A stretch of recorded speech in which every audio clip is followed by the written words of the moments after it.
சாந்தி. இன்றைய முரளியிலிருந்து கேள்வி பதில். மார்ச் 15.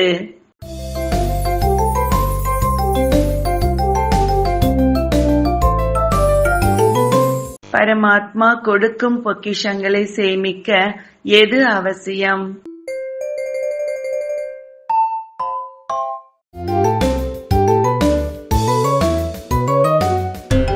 குறிப்பாக சம்பந்தம் தொடர்பில் வருவது, பொறுப்புணர்வு, பணிவு, சுயநலமற்ற நிலை, ஒவ்வொரு ஆத்மாவின் மீதும் சுப பாவனை, சுபம் விருப்பம் வைப்பது அவசியம்.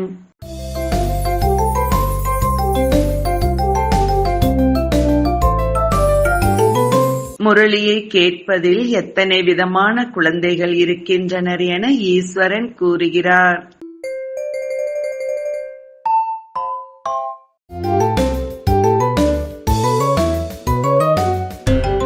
இரண்டு விதமான குழந்தைகள். ஒன்று கேட்பவர்கள், இரண்டு தாரணை செய்பவர்கள்.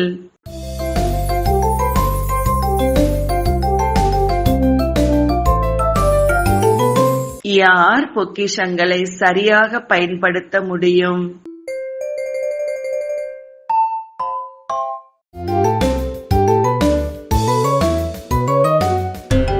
பொக்கிஷங்களுக்கு எஜமானனாக இருப்பவர்கள்.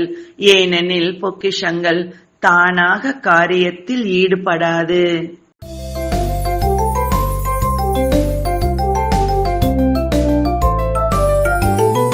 இப்போது இல்லையேல் எப்போதும் இல்லை என்பது எதற்கு கூறப்படுகிறது?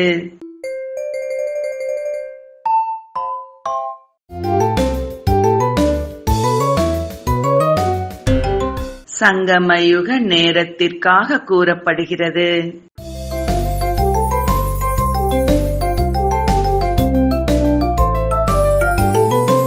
யாருக்கு கண்கள், முகம், நடத்தை ரோஜா மலர் போல் மலர்ந்து இருக்கும்?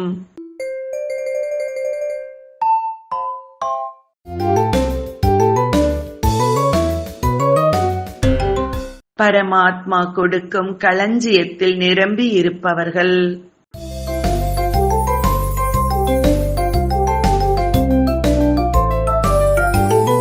சிவன் கொடுக்கும் ஒரே மாதிரியான பொக்கிஷங்களை எடுப்பதில் குழந்தைகளில் உள்ள வேறுபாடு என்ன?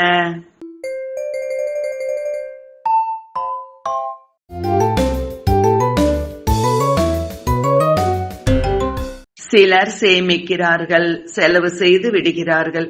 சிலர் சேமித்ததை செலவு செய்தாலும் சேமிப்பதில் கவனம் செலுத்தி அதிகம் சேமித்து விடுகின்றனர்.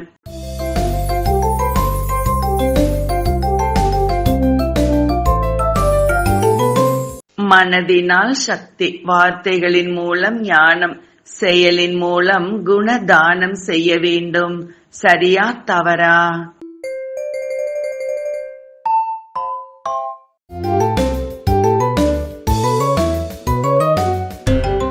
சரி.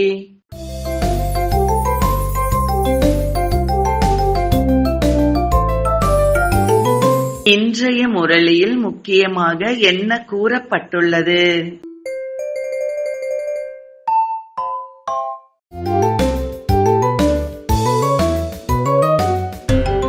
மனதில் நிராகாரி, வார்த்தையில் நிர்அகங்காரி, செயலில் நிர்விகாரி. பிரம்மாவின் இந்த 3 வார்த்தையை சேவையில் பயன்படுத்துங்கள். நன்றி. ஓம் சாந்தி.